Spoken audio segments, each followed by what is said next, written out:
For this lesson, we're going to open the CGC Raccoon Melvin Sculpts blend file. This has some pre-sculpted characters that will help us understand the isolation-based tools, because as you sculpt, you'll often find yourself wanting to isolate certain parts of your mesh, sculpt in certain areas while leaving other areas untouched. And Blender has a lot of tools to facilitate this. So let's select the body of our raccoon character and then jump into sculpt mode, or actually just jump to the sculpting workspace. So there is a mask brush which has the M hotkey. Oh, that's interesting. It doesn't say that it's the M hotkey. I guess that's our little secret. But it will paint a dark area on the surface which is masked. And if we switch to another brush like Inflate, it will behave like normal but ignore the dark area. So if we undo that, go back to the mask brush, some important hotkeys when it comes to masking: hold Control, and that will paint out the mask. Control I will invert the mask, and Alt M will clear the mask. All right, let's do that again. Regular painting of the mask, holding Control will remove the mask or paint out the mask. Control I will invert, and Alt M will clear that. You will want to memorize those. And there's also the box mask, which should be on box by default. If you click and hold, we get several options. The first lets us draw a box and then masks whatever is in that box. If we click and hold, we get the lasso mask. And we can draw an organic curved shape freehand. We also have the line mask, which is very similar to the line trim tool or the line project. Same kind of user interface element that still takes me a little bit of getting used to.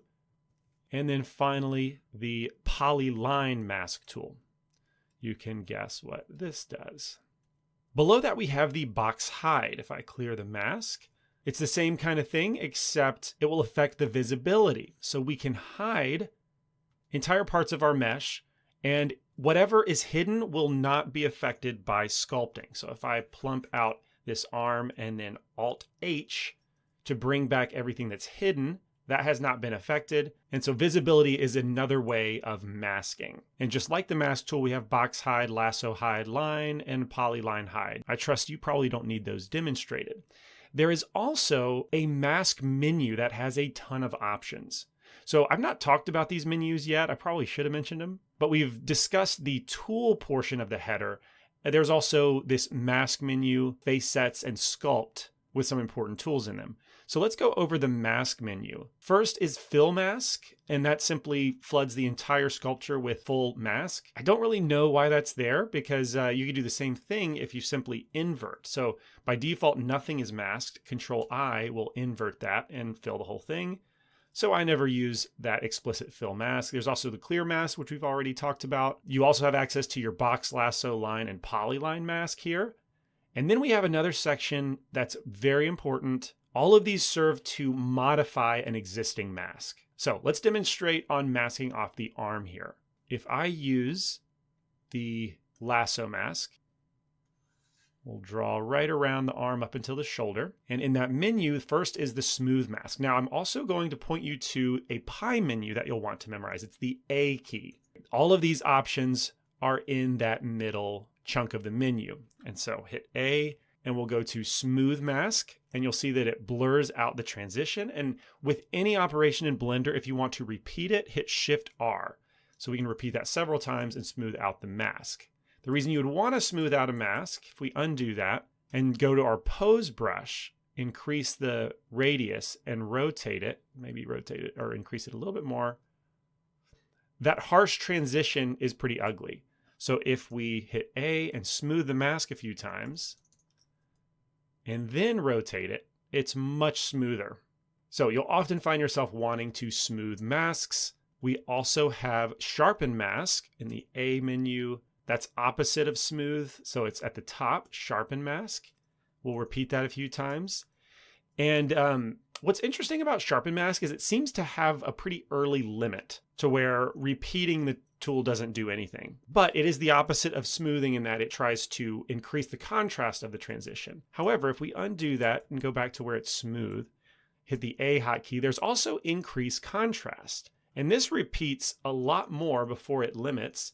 and the transition gets a lot more harsh as well. So practically speaking, I think increased contrast is a little bit better option than sharpen mask. There's also the decrease contrast, which I really never use. Eventually it will turn everything into a full mask, and I just don't really need that very often. We undo. We also have the grow mask, which will do exactly what you expect. We also have shrink mask, which will do the opposite.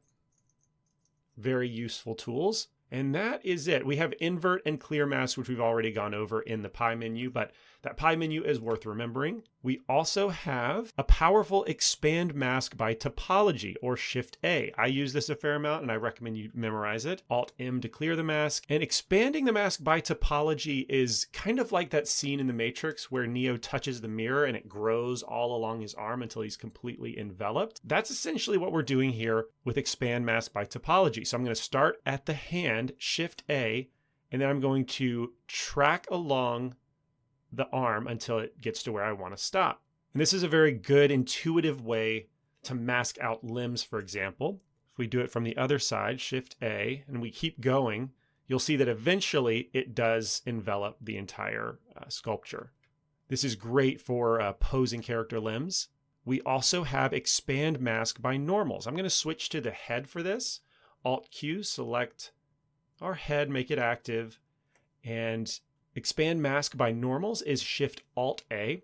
And let's just do it and see if we can explain what's happening. Shift Alt A. All right, so as I click and drag, the mask is not normally shaped. It's kind of adopting the loose shape of the contours around it. Compare that to Shift A, it's just a circle.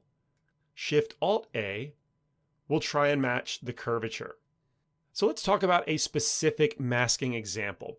Let's say I wanted to add an iris inside of this eye. First step would be to mask it off. And so if I do that with the mask brush, I would want to turn on pressure sensitivity for the radius, turn it off for the strength, and make the strength all the way up to 1. And that should allow me to paint in the tight corners all at the same rate of mask opacity.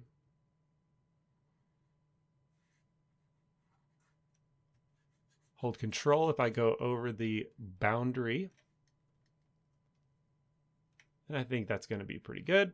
I should note that it's never going to be perfect. If we turn on our wireframe, this sculpture is a dynamic topology mesh, which is pretty ugly and triangulated, so you don't have any clean edge loops, unlike our Melvin character, which is properly modeled for character animation, and so everything is contained in evenly quadded, looped geometry. And so you could very perfectly select the eye in that case. Over here, not so much, we're just freehanding it. So we'll turn off that wireframe. And now that I've painted the full mask, Control I to invert. And if I do the grab brush and hold Control, click and drag, push that in, we create an iris shape, make the brush a little bit smaller, Control and push out either a pupil or an eye highlight. This is a common way to approximate eye anatomy just using geometry in a sculpture rather than a texture. And so this is a great use case for masks. Now, going back to the mask by normals, if we undo adding that eye detail and even clear the mask, if we hold our cursor in the middle of the eye and hit Shift Alt A, you'll see that that is not going to give us a perfect mask of the eye, but it's pretty close. It's a really good head start. I would just have to switch to the mask brush and paint out some of those areas. But that's a powerful way that tool can limit the mask as you drag it out according to the shape of the geometry. It's really nice to have. Next, we have Mask Extract. A great example of this is, let's say we wanted to give our raccoon a t-shirt. First, let's create a mask using the lasso mask. And I forgot to switch objects, Alt Q, Alt M to clear the mask. Let's try that again. Might as well just switch to the polygon lasso mask tool. And then look from the back. We might need to fix that. That looks pretty good as a mask. Okay, with this area masked out, we can go back to that mask menu and mask extract. This is going to give us an operator with several options. We'll just leave them by default. And what this does is it duplicates the mesh according to what we masked out. It doesn't remove it from the original mesh, but this is a great way to create clothing. And then if we go back to sculpt mode and choose the mesh filter brush, using inflate, click and drag, hold control to make it more subtle, we can push out that shirt and then begin sculpting on it. Like use the cloth brush, right, to start creating some wrinkles and whatnot. And so that mask extract can be really helpful for pulling out clothes or creating a wristwatch, socks, that kind of thing. And you don't have to go to object mode, create a mesh and mold it as a base mesh. You can simply extract it from the sculpture. We also have mask slice. Now this will take a masked portion. If we go back, Alt Q to our torso, Alt M to clear any existing mask, and let's Shift A, we'll drag out a new mask by topology, and we'll stop it underneath the sleeve. So if I just wanted to remove this geometry for whatever reason, cut off his arm, we can go to that mask menu and mask slice. That's going to remove it entirely and leave it hollow. If we undo that, we can also choose mask slice and fill holes, and that will remove it and leave it solid by filling in the hole that it leaves behind. And so as you can tell, it's kind of another version of that trim. If we wanted to box trim or lasso trim, but do it according to a mask rather than freehand. We also can, in the mask menu, choose mask slice to new object. And this will cut off the arm, make it a new object so that we can isolate it with Alt Q, right? How we've been doing with, well, we got to be in sculpt mode, Alt Q, we can select the head and then the arm and then the torso. So when it comes to isolation, this is also why I like to keep portions of the mesh separated so I can sculpt on them individually and not really have to bother with the masking tools. You know, with this head, for example, it makes sense to keep it separate because we never really see the transition. Before we extracted the shirt, it wouldn't have made sense to keep the arms separate. But now that we have a shirt covering that transition, it could totally make sense. And then I can hit the / key to go into local mode on any individual selected objects. And so that's another way we can utilize isolation. And is that it for the mask menu? There's also mask from cavity. Okay, so if I wanted to adjust only the tips of the fur here and kind of make them longer, we can use that mask by cavity. And what that does is it applies the mask in the crevices and wrinkles, which leaves the sharp edges unmasked. And so if I use the grab brush, I can start to lengthen just the tips. Now we can use our mask modifiers with the A menu and smooth the mask or increase the contrast. Or maybe we grow the mask, further limiting just to the tips here, the sharp edges. And so that's a use where you can, mask by cavity, leave your cavities alone while you adjust everything else. And then there's one more option, random mask. So this will just randomize a mask per vertex, or a couple other methods per face set, loose parts. I really never use this, but options are always nice. A couple other things before I forget. Let's add a mask with Shift A on the arm here. In the sculpt menu, there are some visibility options that we've not gone over. Like you can hide what is masked. You can also invert what's visible. You can grow visibility, Shift R. You can shrink visibility.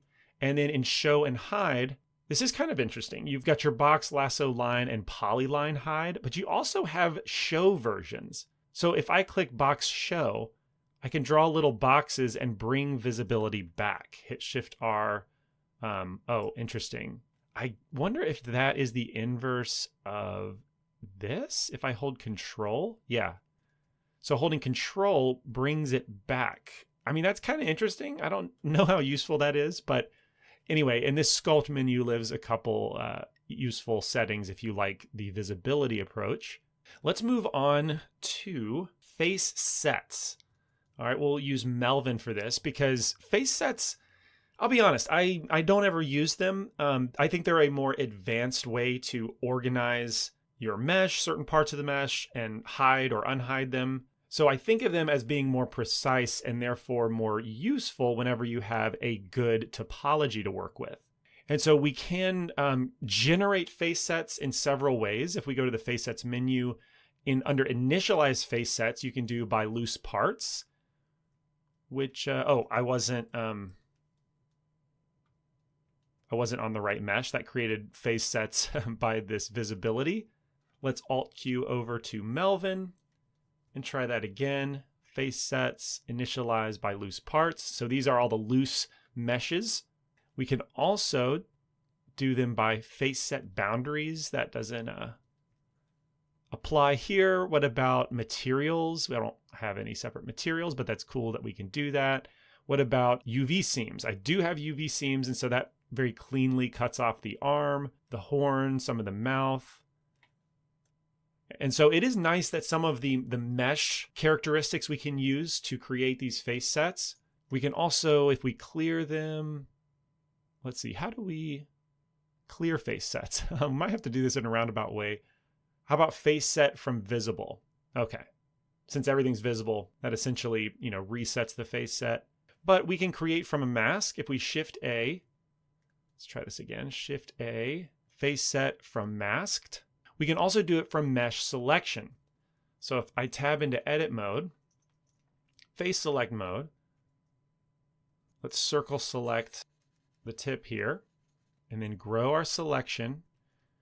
We can make it very clean with an edge loop, right? That's the benefit of such a clean mesh. And then back over, if we tab back over to sculpt mode, face set from edit mode selection. All right, then we can tab back to edit mode, hit the spacebar key for tools. Oh, I should note, I changed that by default. If we go to edit preferences under, is it input, I think? Or no, key map maybe? Yeah, spacebar action, I changed to search. So that is different from the default, but when we search for mirror, we can choose select mirror. And since it's a symmetrical mesh, select the other side, sculpture, face sets from edit mode selection. And so this is how we can, create very specific mesh selections essentially. And once you have some of them, Alt M, you can interact with them very intuitively. Like if I just wanted to hide this arm, I hover over it and hit the H hotkey, or Shift H if I know that it's supposed to be there. Hover over it, Shift H will bring it back. And so you can imagine if your whole mesh is organized, you can isolate according to your needs pretty easily. So I think that's good for a basic understanding of isolation with Blender. Maybe you can see what I mean by there's a lot of tools to kind of do the same thing in different ways. So now that we're familiar, we can jump into posing and see a very practical use case for masking.